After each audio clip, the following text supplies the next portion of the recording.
Today on Locked On Phoenix Suns, what would the perfect Suns season look like? We'll answer it next.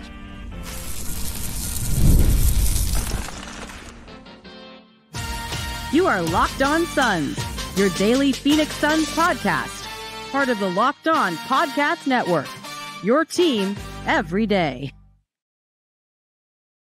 And we're back. This is Locked On Phoenix Suns, part of the Locked On Podcast Network, your team every day. I'm Brendon Kleen, your host and a credentialed media member covering the Suns for the past 7 seasons. Welcome in. Thank you for making Locked On Suns your first listen to kick off your Thursday. We are here for you Monday, Wednesday, and Friday throughout this month of August. Back to daily in September. Hit follow or subscribe wherever you're finding the show. Get an episode in your feed 3 and then 5 times per week. Get locked onto the Suns every single day. Become an everydayer with thousands of other Suns fans. How's that sound? Become part of this little community we have here. Throw a comment in there about your thoughts on the perfect Suns season, and we will get rolling. Today's episode brought to you by the FanDuel Sportsbook. Make every moment more as the playoffs wind down. The sports aren't quite what we want them to be this time of year, but this summer, FanDuel is hooking up all customers with a boost or a bonus daily. That's right, something for everybody every day, all summer long. Visit FanDuel.com to get started. Joining us as he does every week is Stephen Perjone Garner. He is a writer at Bright Side of the Sun and a contributor at the All City Network.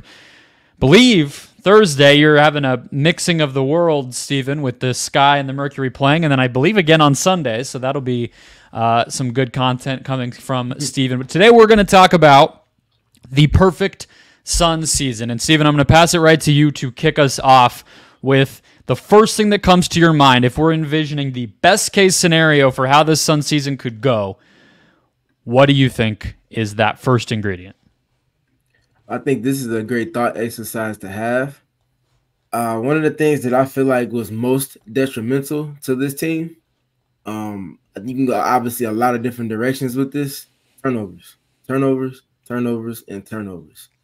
You don't sign multiple point guards within one offseason if you don't think that turnovers is at least one slice of the pie in terms of you turning the tides from being a very quick, very swift first-round exit to being a team that's a lot closer to that contender that you desire to be with the payroll that you've compiled. So turnovers for me, and just to provide some statistical addition to it, looking at the Suns last season, they were 25th or basically the 7th worst team last season in terms of turnovers. 685 of their turnovers were of the live ball variety. That was the 5th worst in the league last season.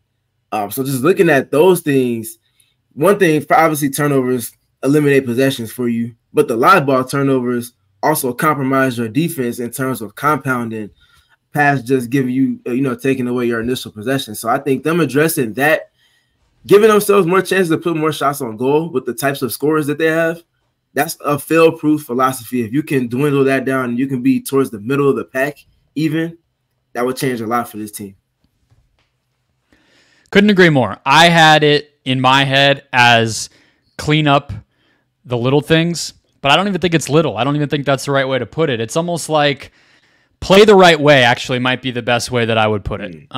Because I think you can kind of include shot selection in there a little bit if you blow it out that much, right? Where let's start with the turnovers though, because I had a few thoughts there. I think that you can easily look at the fact that the Suns had the 18th transition defense. They allowed the 16th most, or middle of the pack there in terms of frequency allowed, but they absolutely got crushed specifically off of steals, which back is just the other side of the court of how you shoot yourself in the foot when you do throw the ball around the gym the way that they often did. So I'm going to just be fascinated to see if they can get closer to reasonable levels on a lot of these things. It could add 2, 3, 4 wins before we're even talking about any of the other stuff. And I don't know if people necessarily realize that, but like we've been talking about win total over-unders this month because they all kind of came out around the NBA. The Suns should have won, I believe it's a touch over 51 games was what their point differential said they should have won given how they played. They won 49 games. So that right there, and that's not all just turnovers, but that's a lot of different components, late game execution, things like that, injuries, everything else. That's 2 wins. So turnovers is a big part of it. I think the other one is they got crushed on the defensive glass. Opponents were able to get second shots on them over and over and over. And they didn't create a lot of turnovers, so they really just got crushed in the turnover battle. Full stop, every night. They're at a deficit. And then we've talked plenty about, shot selection. I don't think anyone needs me to necessarily break all of that down, but if this team's shot diet, which Mike Budenholzer has a track record of helping, can get back to kind of closer to the modern style of basketball, get up some more threes, continue to, attack the rim. They were great at free throw shooting last year. Keep that up. If even, the majority of those little things get cleaned up and they're more close to league average or better, they're going to improve in the regular season, no matter what any of the rest of this whole podcast has to do with it. Yeah. And to your point, last season, 38.2% from 3. That was good for 5th in the league. 5th in the league at 38.2%. The issue there is the volume, like you're hinting at in terms of the shot profile. 38.2% certainly suggests that you should be taking more than just 32.6 attempts a game. And that being the 6th least amount of attempts from deep, especially with the team that you have. You have multiple players garnering 2 to the ball in any given context. You have multiple players that can draw attention after getting a paint touch in terms of getting their feet muddy.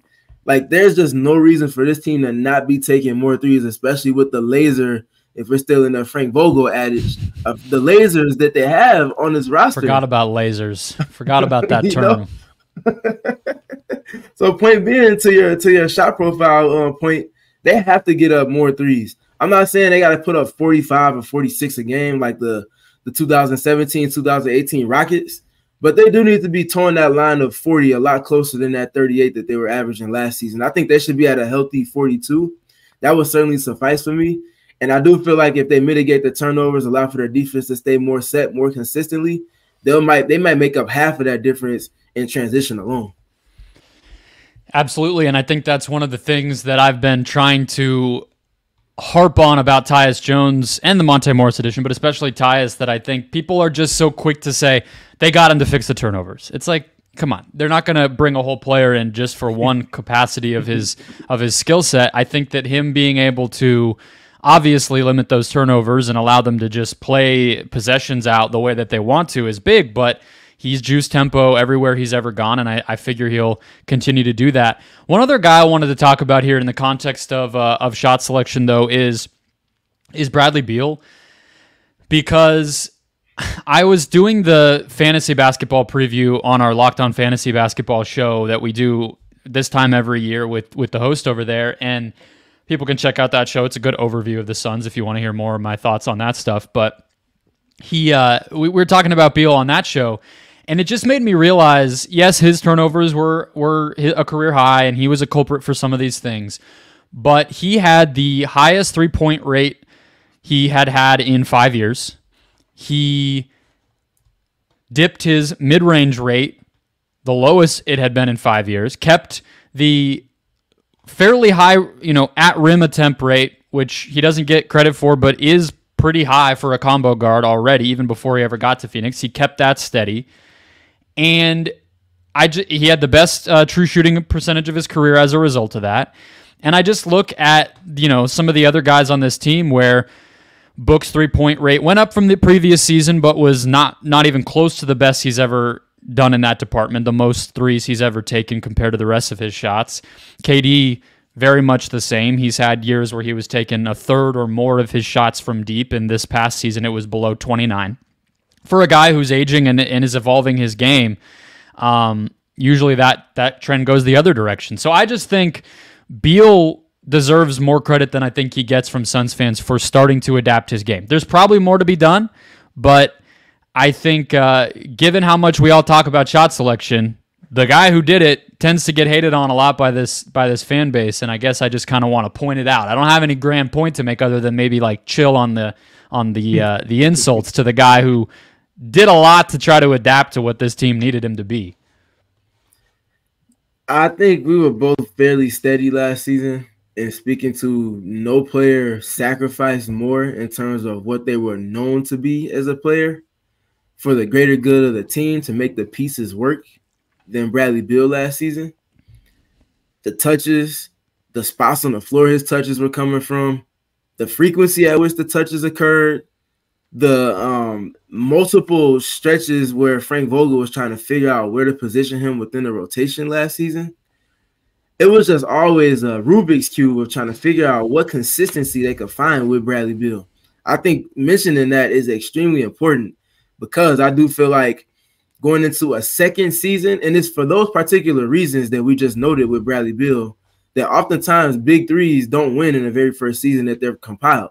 It usually takes 2 or 3 because there's an integration period in addition to when you add the context of the Suns now having a second regime that's pulling the strings.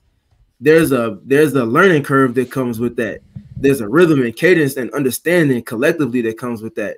I do feel like Bradley Beal is in for a much better season than we saw last season. And even if he's healthy, that's certain to happen. But even past the health piece, just the fact that there's a lot more familiarity between the big three in addition to some of the players on the periphery will all help to kind of position him better.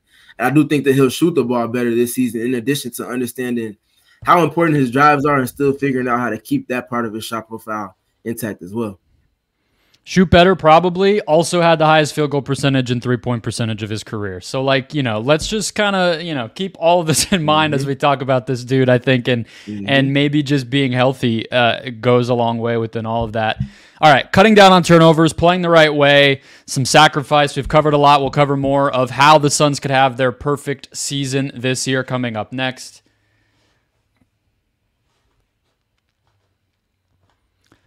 First, today's show brought to you by the FanDuel Sportsbook. We all love sports here on the Locked On Podcast Network, but this time of year, look, football hasn't started. Basketball's in a lull. The Olympics just ended.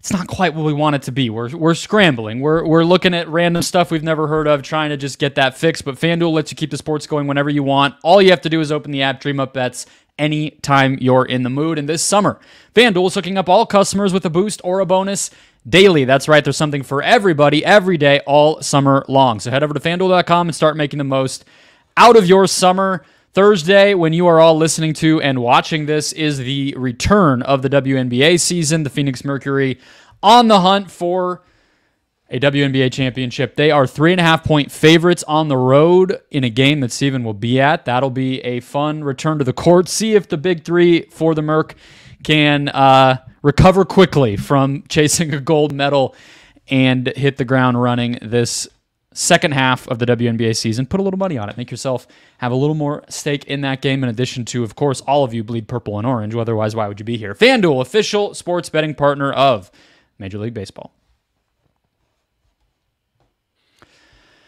All right, Steven, I will pass it back over to you. What is the other ingredient, the next ingredient that comes in mind when you think of the Suns having their perfect season? We've talked a lot about offense, talked a whole lot about offense.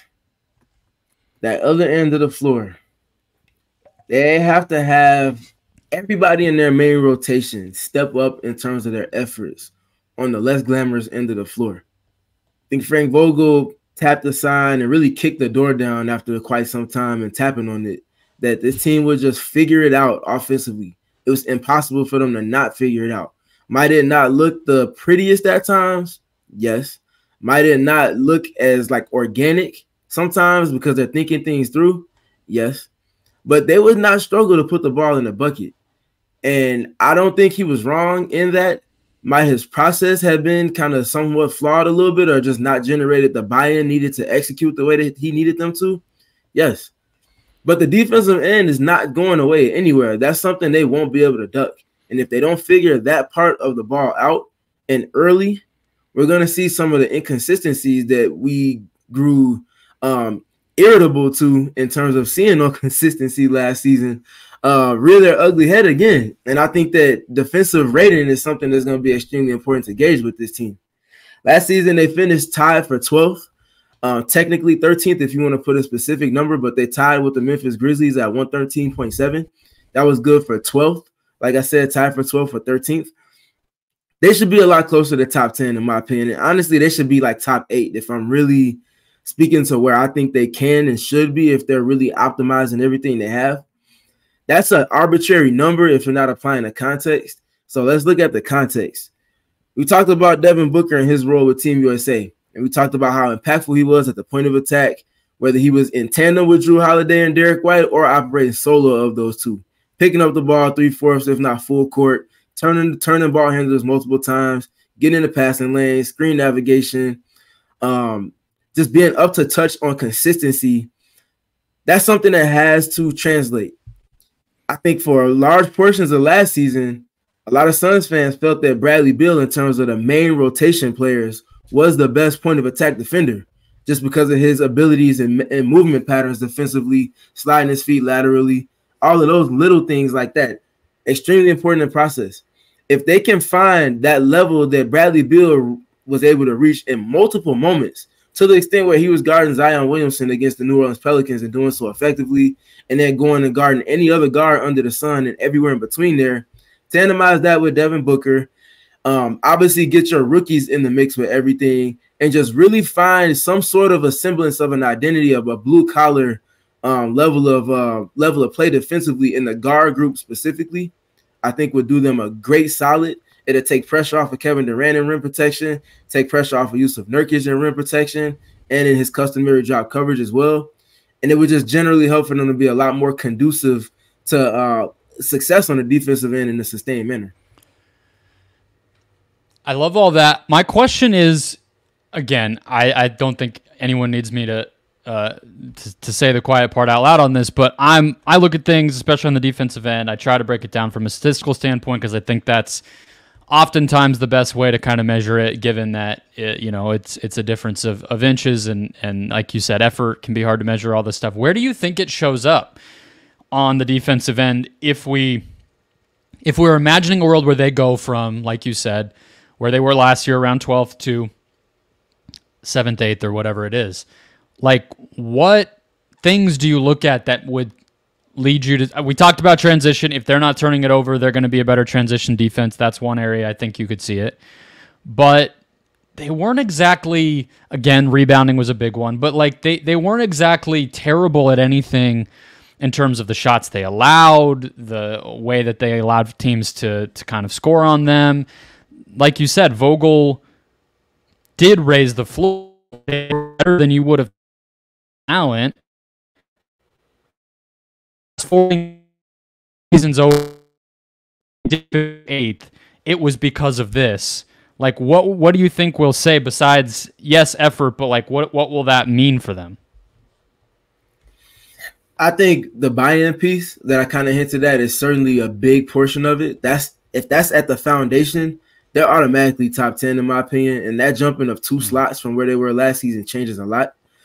Yeah. That being said, though, if I'm looking more detailed, showing more versatility in terms of scheme. So if they're able to apply more aggressive schemes in terms of having Nurkic a little bit closer to the level at times, being able to get into ice and be aggressive on the outer thirds with ball handlers and take away pick and roll, being able to do that consistently, but it's not just that part. The initial defenders involved in whatever scheme or coverage is cool. They never had a real issue with that. The biggest issues came with when you're in ice coverage or you're being aggressive in any capacity, you have to have another layer of your defense that's not just on time, but early with the rotations that they have to make to keep the defensive shell intact. So if we keep going with the ice coverage, say it's Bradley Beal and Nurkic involved, they're icing the ball handlers on the outer third, taking them away from getting to the middle third and kind of collapsing towards the sideline on the ball handler. Where's the next rotation coming from whoever's at the nail? Are they hugged up against whoever it is on the second side on the opposite wing, which is opening up the roller? And now you get the ball to the middle of the floor, and now your complete defense, and including the coverage, is compromised because that playmaker can make whatever pass or make a dribble and already be in the paint. Are you taking away that pass? Are you making those next rotations in terms of if a team swings it to the second side? Are you on time with that rotation? Are you keeping yourself out of rotation and making one-way closeouts instead of two-way closeouts and things like that? It's little things like that that I will be really kind of looking to see if they're on the same stream in the core defensively. And I think obviously Mike Budenholzer has recent success doing so. It's just a matter of if he can generate that buy-in and if everybody is up to par in terms of the buy-in factor there. Yeah, I think that is exactly where my head went,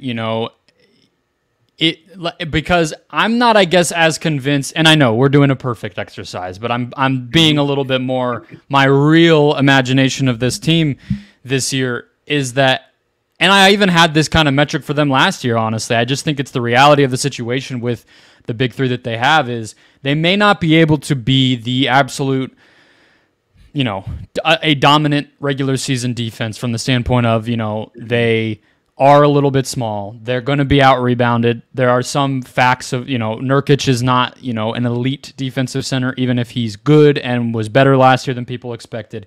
But can they be a defense that, come playoff time, uses its, collective IQ, coaching, different lineup options to execute in a way that makes them a little bit less easy to deal with even than their talent and their numbers would suggest. And so that's exactly the kind of next level that I hope that they get to. But if they could do it in the regular season, given that they're deeper this year and older, great, that would go a really long way. And it would help them, for instance, force more turnovers, one of the things we talked about before already. So that's the next level I think they absolutely need to get to, is executing things that make them a little less predictable, that make them better than the sum of their parts. And frankly, okay, you're not a big team. Well, play big. At a certain point, that's what it's going to take to win a championship. Easy for me to say. I'm not going to be the guy out there doing that, but that's the reality. A small team's never won at a high level before. Of course they have. You just got to make up for it, and effort is a big part of that. So I think that defensive end is absolutely right. All right, I have a personnel-based one, a player that I want to see stand out. Regular listeners, everydayers probably won't be surprised to hear who I'm going to go to, but we'll get to that after one more break. All right, coming back, closing out the show as we discuss the Suns' perfect season. What would it take? What would it look like to get there? Steven, I'm going to go to my guy. He was not my guy until very recently, but I'm a believer now. It's Bol. I think that of anybody on this team that has a realistic path toward being better than we expect, that's the key word here. A lot of guys didn't even hit the best, and they need to get there. There's a lot of guys that need to stay, Grayson Allen, Yusuf Nurkic, at the level that they proved that they could reach last year. Bol is one of the only players that I really believe can go from where he was last year, which was already impressive, and really up the ante. And so just a leap in terms of impacting the game, scoring more, scoring in transition more, making more threes, protecting the rim, forcing turnovers. There's a lot of ways I could see him helping this team, but I think the other part of it is Bol can make lineups work that will make this team more dynamic. Maybe not, a swarming type defense like we were kind of breaking down in that last segment, but maybe a zone defense, maybe a switching defense, maybe, a big defense that doesn't have to play as aggressively because he's there as a second line rim protector and they can just play a little bit more conservatively because they are so big. I think that he's really one of the only lineup weapons on this team on top of being a guy that has a higher level to reach if he continues to develop. So I'm not telling you it's a 75% chance this all happens, but again, we're dreaming up the perfect season. And if it's a perfect season, I think a big reason why would be Bol doing even more than he did last year. Yeah, I certainly don't disagree with that. I was of the mindset that post All-Star break last season, Bol would be in for a big kind of awakening in terms of letting the league know that I found a home. I found a coach that believes in me. I found players that speak the same language as me, that can reach me, and my impact is being felt. And I don't think that he came short of that in moments in the regular season. However, it wasn't sustained enough, and especially with a younger player, you can't expect them to do something on the playoff level that you never saw them do in the regular season. That's why I think for the people that say the regular season doesn't matter, you just don't like basketball if you're saying that. Just say that, because that's quite literally what you're probably not watching the regular season anyway if you're saying that. Correct. And you can't ignore the process of these teams, yet alone individual players trying to stake a claim in the main rotation on a contending team. And speaking to Bol, he's one of the players that I feel has an extreme impact on the Suns, because if we take it back to the defensive side, I spoke to a specific thing that he does extremely well. He's not going to contain the ball like Josh Okogie does. He's not going to defend in the post like Yusuf Nurkic does, but he's a happy medium of both. And he does it at a size and stature that's extremely unique. And what's extremely unique within that, with his footwork and his ability to slide laterally and be able to contest vertically, is just that, being able to contest. That's the most important part of defense. You can do all of these things scheme-wise. You can do all this other stuff in terms of double teams. Teams are going to get a shot on goal at some point. How effectively can you contest, and how can you impact the release of whatever shot it is that's coming from whatever it is they end up getting to offensively? Bol is a player that's shown he can switch. That's shown he can provide primary rim protection at times, more often than not secondary rim protection, and can guard in isolation.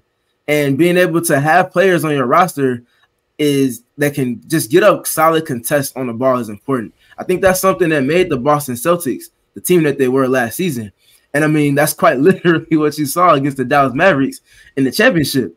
You got all of these great isolation players. You got this team that spends more time in isolation in terms of a context of play than any other team in the NBA. You have to take it away. You can send double teams at Doncic if you want to. There's going to be a price to pay. How impactfully can you contest the shots, whether that be in rotation or in isolation, for whatever shot it is that comes? Bol is one of the better shot contesters in the league. I think he's the best shot contester on the Suns. And now he has to find a way to marry the dynamics of play on the margins with this game so that he can still have that impact on defense while also being able to contribute in a sustained manner offensively. All right. You got one more? I do, yes. We've talked a lot about pick and roll. Mike Budenholzer is not necessarily known for being the most heavy in terms of pick and roll, but I do feel like with the roster compiled that he's inherited, in a sense, that's going to naturally be an extremely important part of their process. Now, in terms of points or in terms of per possession, they might not necessarily run as many pick and rolls as they did last season, which of note, last season they ran they were a little bit closer to the bottom realm in terms of volume of possessions compiled in pick and roll. I think they might run more than that with Mike Budenholzer. Nonetheless, in terms of effectiveness, they were the most effective team, or actually they were technically tied, but Synergy has them as number one in points per possession at 1.077. That's a number that's extremely loud, and it suggests that you should run it a little bit more. But I do feel like if Mike Budenholzer is implementing a little bit more motion to just kind of to break up the mundaneness that can come sometimes with the Suns and their approach in offense, like we saw last season, they can kind of marry some of those things together while still remaining one of the most, if not the most impactful in the pick and roll context. I think, like I mentioned before, with the additions of Monty Morris and Tyus Jones, that changes a lot. Because if you got those two who naturally are most effective when they do have the ball in that context, that means that you're talking about Bradley Beal, Devin Booker, and Kevin Durant, and Grayson Allen in some capacity spaced around the action.